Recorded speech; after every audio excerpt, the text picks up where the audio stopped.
Selanjutnya kami menanyakan kepada setiap fraksi apakah RUU tentang perubahan atas Undang-Undang Nomor 5 Tahun 2014 tentang aparatur sipil negara dapat disetujui untuk disahkan menjadi undang-undang. Selanjutnya kami akan menanyakan sekali lagi kepada seluruh anggota apakah RUU tentang perubahan atas Undang-Undang Nomor 5 Tahun 2014 tentang aparatur sipil negara dapat disetujui menjadi undang-undang. Terima kasih. RUU ASN ini hadir sebagai ikhtiar untuk menjawab tantangan dan ekspektasi publik yang kian besar terhadap kualitas pelayanan publik dengan komponen terpentingnya adalah birokrasi, mengingat birokrasi adalah mesin pembangunan. 7 arah agenda reformasi birokrasi. Pada kesempatan yang baik ini di hadapan Ketua, Wakil Ketua, dan anggota DPR yang terhormat, kami mohon izin untuk menyampaikan 7 agenda transformasi ASN yang diusung dalam RUU ASN ini. Pertama, transformasi rekrutmen dan jabatan ASN. Transformasi ini kita rancang untuk menjawab organisasi yang harus lincah dan kolaboratif. Salah satu contohnya adalah rekrutmen ASN. Tidak perlu menunggu 1 atau 2 tahun ketika ada yang pensiun, sehingga ke depan rekrutmen akan lebih cepat dan birokrasi akan lebih responsif.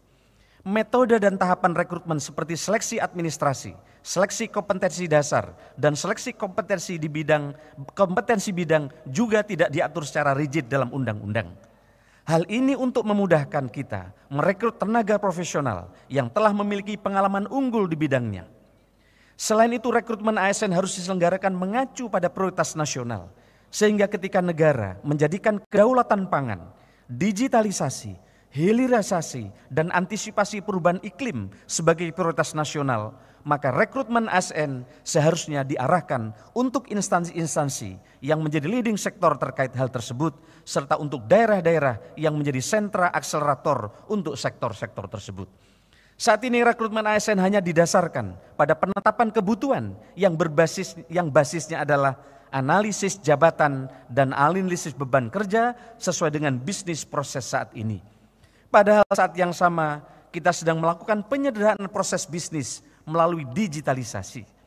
Hal ini menyebabkan tidak adanya korelasi antara jumlah dan jenis jabatan ASN dengan apa yang menjadi prioritas nasional. Dalam hal penataan jabatan ASN, dilakukan penyederhanaan pengelompokan dan klasifikasi jabatan sehingga lebih lincah untuk mengikuti tantangan dan kebutuhan organisasi. Yang kedua, terkait dengan kemudahan mobilitas talenta nasional. Kemudahan ini kita dedikasikan untuk mengatasi kesenjangan talenta yang selama ini yang masih terpusat di kota-kota besar, sehingga banyak daerah-daerah terpencil kesulitan mendapatkan dokter-dokter hebat, guru-guru hebat, dan juga mendapatkan nakes-nakes yang hebat begitu susah. Mobilitas talenta akan berorientasi Indonesia sentris, sehingga dukungan keberadaan ASN terutama di daerah 3T akan turut mendukung pemerataan pembangunan ekonomi nasional. Fleksibilitas mobilitas talenta ini juga memastikan dengan jelas bahwa PNS yang diangkat menjadi pejabat negara, komisioner atau anggota lembaga non-struktural maupun dalam penugasan ke organisasi dunia tidak kehilangan hak kepegawaiannya selama menjalankan tugas tersebut.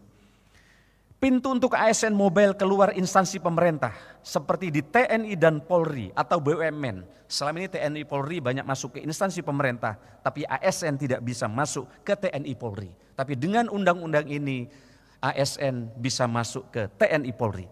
Juga sudah mulai dibuka dengan adanya undang-undang ASN ini. Ini sangat didorong oleh untuk mobile sebagai bentuk pengembangan dirinya. Begitu juga terkait dengan mutasi. Selama ini para bupati, wali kota, gubernur, dan para menteri mengeluhkan dan selama ini persyaratan untuk melakukan mutasi sangatlah rigid sehingga muncul stigma bahwa sulit untuk memindahkan seorang pegawai ASN. Contohnya untuk memindahkan seorang pejabat pimpinan tinggi membutuhkan waktu paling kurang 2 tahun. Ketiga, soal percepatan pengembangan kompetensi ASN. Pola pengembangan kompetensi ASN tidak lagi klasikal seperti penataran, tetapi mengutamakan experiential learning seperti magang, on the job training yang semuanya menjadi bagian dari upaya untuk meningkatkan kompetensi ASN menuju birokrasi berkelas dunia. Pengembangan kompetensi tidak lagi dimaknai sebagai hak, melainkan suatu kewajiban bagi pegawai ASN. Untuk itu instansi pemerintah wajib memberikan kemudahan akses belajar bagi pegawai ASN. Selama ini kesempatan untuk memperoleh akses pengembangan kompetensi tidaklah merata. Pelaksanaan pengembangan kompetensi juga belum dikaitkan dengan kebutuhan ASN itu sendiri.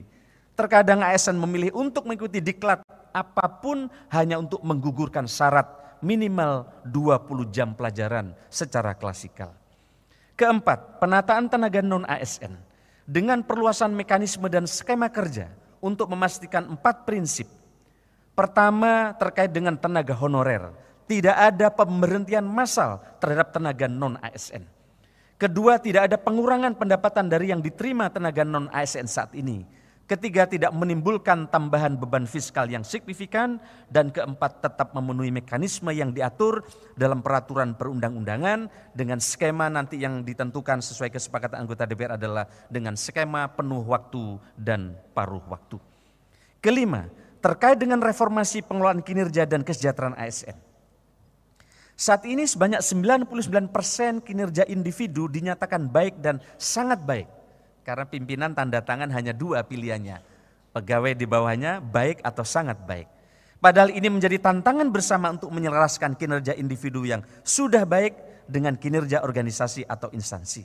Hal ini yang belum selaras mengingat kita masih mendapati keluhan-keluhan pelayanan publik. Di dalam RUU ASN kita ingin mendorong agar kinerja individu selaras dengan kinerja organisasi sehingga pelayanan publik semakin baik. Dalam undang-undang ini kesejahteraan ASN sangat dikaitkan dengan kinerja ASN yang bersangkutan.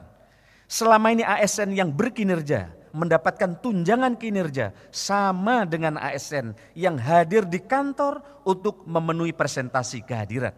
Hal ini menyebabkan tidak adanya motivasi ASN untuk meningkatkan kinerja. Sebaliknya untuk ASN yang tidak berkinerja, undang-undang ini memberikan penekanan bahwa ASN yang tidak bekerja dapat diberhentikan. Selama ini kita sangat sulit sekali untuk memberhentikan ASN yang sudah secara nyata terbukti tidak berkinerja. Adapun terkait dengan kesejahteraan, manajemen kesejahteraan PNS dan P3K akan digabung. Termasuk P3K mendapatkan hak pensiun dengan skema defined contribution. Selain itu dalam skema penghargaan akan dikaitkan dengan kinerja ASN. Keenam, digitalisasi manajemen ASN akan terus diperkuat dan diintegrasikan untuk memastikan struktur, budaya dan kompetensi digital para ASN agar senantiasa berkembang secara baik dan optimal. Oleh karena itu, kompetensi digital menjadi salah satu kompetensi wajib dan penting untuk dimiliki seluruh ASN. Selain itu, transformasi digital merupakan salah satu bentuk penguatan pengawasan sistem merit yang menjadi fokus dan perhatian pemerintah. Digitalisasi akan menjadi jawaban terhadap permasalahan pelanggaran sistem merit yang selama ini masih sulit untuk dihindari. Contoh, digitalisasi akan membatasi kesewenang-wenangan pejabat pembina kepegawaian dalam melakukan pengisian jabatan karena sistem tidak akan dapat memproses calon yang tidak sesuai dengan kriteria. Selama ini masing-masing instansi pemerintah membuat sistem informasi sendiri dan tidak terkoneksi secara nasional. Melalui undang-undang ini diharapkan instansi pemerintah tidak perlu melakukan investasi secara masing-masing untuk membangun suatu sistem informasi manajemen ASN. Karena dimandatkan melalui undang-undang untuk diwujudkan platform digital yang terintegrasi. Selain biaya tinggi, pembangunan sistem informasi di masing-masing instansi pemerintah menyebabkan akurasi data menjadi jauh lebih rendah. Ini sejalan dengan upaya pemerintah untuk mengintegrasikan aplikasi pemerintah yang kini dibangun melalui sistem pemerintah berbasis elektronik dan sekarang lebih dari 27 aplikasi yang menyebabkan rakyat susah mengakses pelayanan dengan baik. Ketujuh atau yang terakhir, penguatan budaya kerja dan citra institusi. Pada undang-undang ini, nilai dasar akan disimplifikasi agar mudah dipahami dan berlaku sama di setiap instansi pemerintah. Nilai-nilai dasar tersebut terangkum dalam berakhlak atau berorientasi pelayanan, akuntabel, kompeten, harmonis, loyal, adaptif, dan kolaboratif. Setiap instansi pemerintah memiliki core values yang berbeda-beda dan pejabat pembina kepegawaian bisa menggantinya setiap saat sehingga tidak ada kesatuan nilai dasar ASN selama ini. Padahal sesuai dengan perannya, ASN ini adalah perekat dan pemersatu bangsa. Hal ini membuat budaya organisasi tidak menjadi akar yang kuat dalam jangka panjang dan juga berdampak kepada inefisiensi biaya penyusunan nilai dasar dan biaya sosialisasi. Ketua, wakil ketua dan anggota DPR yang kami hormati. Tetapi tentu saja RUU ASN ini tidak bisa berdiri sendiri. RUU adalah landasan utama dan katalis yang mengakselerasi percepatan transformasi ASN. Dukungan digitalisasi melalui platform digital, penguatan dan pengawasan sistem merit, komitmen serta kerjasama para pemimpin pada seluruh tingkatan di instansi pemerintah, serta pegawai ASN yang memiliki growth mindset adalah potongan puzzle penting yang juga kami siapkan. Semangat RUU ASN mendukung percepatan transformasi ASN menuju birokrasi profesional dan berkelas dunia dengan dilandaskan pada pelaksanaan serta pengawasan sistem merit yang konsisten dan berkelanjutan. Bersama-sama dengan DPR yang terhormat, pemerintah akan memastikan sistem merit berjalan diawasi secara optimal. Fungsi-fungsi pengawasan sistem merit harus tetap dapat berjalan maksimal melalui instrumen yang ada untuk memastikan penataan karir ASN dapat berlangsung profesional, transparan, akuntabel, dan berorientasi kinerja kepada masyarakat. Salah satu caranya adalah dengan mengoptimalkan fungsi kantor regional, lembaga pelaksana kebijakan manajemen ASN, sehingga kontrol pelaksanaan sistem merit di seluruh daerah di tanah air dapat berjalan optimal. Kemudian pemerintah dengan pengawasan DPR juga akan memperkuat manajemen talenta di setiap instansi pemerintah dan mengelolanya di dalam platform digital untuk memastikan proses yang berjalan agar lebih transparan dan akuntabel. Ketua, wakil ketua, dan anggota DPR yang kami hormati, demikianlah pendapat akhir terhadap rancangan undang-undang tentang aparatur sipil negara dari pemerintah. Pemerintah mengucapkan terima kasih kepada pimpinan dan seluruh anggota Komisi 2 DPR RI yang telah berperan aktif dalam rangkaian pembahasan rancangan undang-undang tentang aparatur sipil negara ini. Tepuk tangan saya kira buat teman-teman anggota Komisi 2 yang telah bekerja keras. Kami sampaikan juga terima kasih kepada seluruh anggota Dewan yang terhormat yang hadir pada kesempatan ini. Semoga upaya kita untuk mewujudkan ASN yang profesional dan berkelas dunia dapat memberikan dampak pada terwujudnya pelayanan publik yang lebih baik dan masyarakat yang semakin sejahtera. Kiranya ikhtiar kita semua diridhoi oleh Allah Subhanahu wa ta'ala. Balonku ada 4, ku pegang erat-erat. Terima kasih DPR yang terhormat, legislasi hebat untuk kepentingan rakyat. Tahu bulat digoreng dadakan, nikmat rasanya hanya 500-an. Kepada Bapak Ibu semua terima kasih kami ucapkan.